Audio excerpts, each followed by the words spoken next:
দর্শক মণ্ডলী আসসালামু আলাইকুম। গ্রিন আর্কিটেক্টের পক্ষ থেকে আমি ইঞ্জিনিয়ার টুটুল আপনাকে অনেক অনেক অভিনন্দন এবং শুভেচ্ছা জানিয়ে আজকে মাত্র 3 কাঠা জমিতে একটি 3 ইউনিট 7 তলা বাড়ির প্ল্যান ডিজাইন এবং এর খরচের হিসাব আমি আপনার মাঝে তুলে ধরার চেষ্টা করব। দর্শক মণ্ডলী, আমি প্রতিদিনই চেষ্টা করি নতুন নতুন আইডিয়া, নতুন নতুন থিম, নতুন নতুন খরচের হিসাব, নতুন নতুন ডিজাইন নিয়ে আপনার মাঝে উপস্থিত হওয়ার জন্য। আজকেও ঠিক তেমনই অসাধারণ কম্বিনেশন করে জুবায়ের আহমেদ নামে এক ভদ্রলোকের জন্য এই বাড়ির ডিজাইনটা তৈরি করেছি আমরা। আপনি জানেন যে আমি গাছ লাগাতে পছন্দ করি, তাই বরাবরই আমাদের প্রত্যেকটা বাড়ির ছাদটাকে আমরা এক্সট্রা ডেকোরেশন করে থাকি, পর্যাপ্ত গাছ লাগানো প্রভিশন রাখি, আলাদা গ্রিন জোন রাখি, বাচ্চাদের খেলাধুলার জন্য আলাদা জায়গা থাকে, সব মিলাই একটা মিনি পার্কের মতো আমরা রূপ দেওয়ার চেষ্টা করি। আমি ইঞ্জিনিয়ার টুটুল আছি আপনার সঙ্গে। আমি কিছুক্ষণের মধ্যে আপনাদেরকে আর্কিটেকচারাল ড্রয়িংয়ে নিয়ে যাব, যে কী করে 3 কাঠা জমিতে 3 ইউনিট 7 তলা বাড়ি ডিজাইন করা হয়েছে সেটা দেখাবো। তারপর এই ধরনের বাড়ি নির্মাণ করতে কেমন টাকা খরচ হয় তার একটা হিসাব আমি আপনার মাঝে তুলে ধরার চেষ্টা করব। তো দর্শক বন্ধু, আসুন ভিডিওটি উপভোগ করি। আর্কিটেকচারাল ড্রয়িংটা এরকম, আপনারা দেখেন জমির মাপটা এরকম, এদিকে 58 ফিট 6 ইঞ্চি আর এদিকে আছে 38 ফিট 6 ইঞ্চি। তো সব সাইডে আমরা কিছু জায়গা পৌরসভার সেটব্যাক নিয়ম অনুযায়ী আমরা ছাড়ছি করছি। দর্শক মণ্ডলী, এটা গ্রাউন্ড ফ্লোরে এটা র্যাম দিয়ে উঠে পার্কিং জোন রাখা হয়েছে। সামনের দিকে 4টা দোকান রাখা হয়েছে। এখানে সিঁড়ি, লিফট আছে, ইলেকট্রিক্যাল মেকানিক রুম আছে, গার্ডের জন্য একটা আলাদা ইউনিট রাখা হয়েছে। আমি মূলত টিপিক্যাল ফ্লোর প্ল্যানটা দেখাবো, যে কী করে 3টে ইউনিট সাজানো হয়েছে এই 3 কাঠা জমিতে, সেটা দেখানোর চেষ্টা করব। তারপরে এই ধরনের বাড়ি নির্মাণ করতে কেমন টাকা খরচ হয় সেটাও আমি আপনার মাঝে তুলে ধরার চেষ্টা করব। তো দর্শক মণ্ডলী, আর্কিটেকচারাল ড্রয়িংটা এরকম, যে গ্যারেজের অংশ দিয়ে তারা লিফটে লবিতে আসবে। ইউনিট এ, বি, সি। ইউনিট এতে আসলে 600 স্কোয়ার ফিট, এক কাঠারও কম।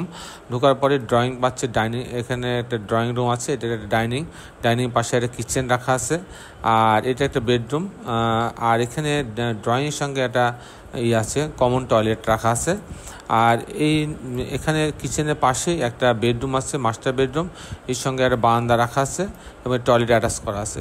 এই হচ্ছে 2টা bedroom, drawing room, dining room, kitchen এবং 2টা বারান্দা সমানে ডিজাইন করা হয়েছে। যদি আমি ইউনিট বিতে যাই, তখন এই দরজায় ঢোকার পরে একটা ডাইনিং পাচ্ছে, এখানে একটা বারান্দা রাখা হয়েছে, স্লাইডিং ডোর স্পেস রাখা হয়েছে যাতে পর্যাপ্ত ভেন্টিলেশন হয়। এখানে একটা বেডরুম, মাস্টার বেডরুমের সঙ্গে টয়লেট অ্যাটাচ করা আছে, একটা বারান্দা রাখা আছে, এবং এখানে ডাইনিংয়ের পাশে একটা কিচেন রাখা আছে, একটা কমন টয়লেট রাখা আছে, আর এখানে একটা বেডরুম, এই বেডরুমের সঙ্গে একটা বারান্দা রাখা আছে। এভাবে 2টা করে বেডরুমের সমন্বয়ে সাজানো হয়েছে।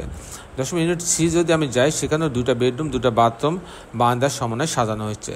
দশম, এখন আমি আপনাদের দেখানোর চেষ্টা করব যে এই ধরনের বাড়ি নির্মাণ করতে কেমন টাকা খরচ হয় 7 তলা বাড়ির ক্ষেত্রে, সে হিসাব আমি আপনাদের মাঝে তুলে ধরার চেষ্টা করব। দর্শক মণ্ডলী, প্রথম যে খরচটা আসবে পাইলিং খরচ। এখানে 7 তলা বাড়ির জন্য এই বাড়িতে 50 ফিট পাইলিং লাগছে। তো 50 ফিট পাইলিংয়ের জন্য প্রতি কাঠা প্রতি আমার 8 থেকে 9 লক্ষ টাকা খরচ হবে। সেক্ষেত্রে আমার 3 কাঠা জমির ক্ষেত্রে 3 নং 27 লক্ষ টাকা খরচ হবে। এরপরে ফাউন্ডেশন খরচ, pile cap, short column, gate beam, এই পর্যন্ত যে কাজ করা লাগে তাতে প্রতি স্কোয়ার ফিটে 1000 টাকা খরচ হয়। আর কাস্টিং বলতে বিম, কলাম, ছাদ, এই কাজ করতে শুধু এই অংশ প্রতি তালার জন্য প্রতি স্কোয়ার ফিটে 650 টাকা থেকে 700 টাকা খরচ হবে। দর্শক মণ্ডলী, আর এরকম একটা বাড়ি যদি আমি কমপ্লিট করতে যাই ছবির মতো যেরকম আছে হুবহু এরকম, পাইল, ফাউন্ডেশন, লিফট, জানলা, দরজা, গাঁথনি, প্লাস্টার, রং করা, ইলেকট্রিক কাজ, প্লাম্বিং কাজ সব সহ যদি আমি করতে চাই, তাহলে আমার টোটাল খরচ আসবে এই ধরনের একটা বাড়ি 7 তলা বাড়ি নির্মাণ করতে 3.5 কোটি টাকা খরচ হবে। দর্শক মণ্ডলী, এরকম একটা 7 তলা বাড়ি নির্মাণ করতে আমার 3.5 কোটি টাকা খরচ হবে। দর্শক মণ্ডলী, এই ছিল মোটামুটি আজকে আমার উপস্থাপনা। আপনি যারা দেশে এবং দেশের বাইরে আমার এই ভিডিওটি দেখলেন, সবাইকে আমি আমার প্রতিষ্ঠান গ্রিন আর্কিটেক্টের পক্ষ থেকে অনেক অনেক অভিনন্দন এবং ধন্যবাদ জানাচ্ছি। দর্শক মণ্ডলী, শেষের বেলা একটি কথা, আসুন আমরা সবাই আমাদের সুন্দর পৃথিবীটাকে সুন্দর রাখার জন্য অন্তপক্ষে একটি করে গাছ লাগাই। সবাই ভালো থাকবেন। আল্লাহ হাফেজ।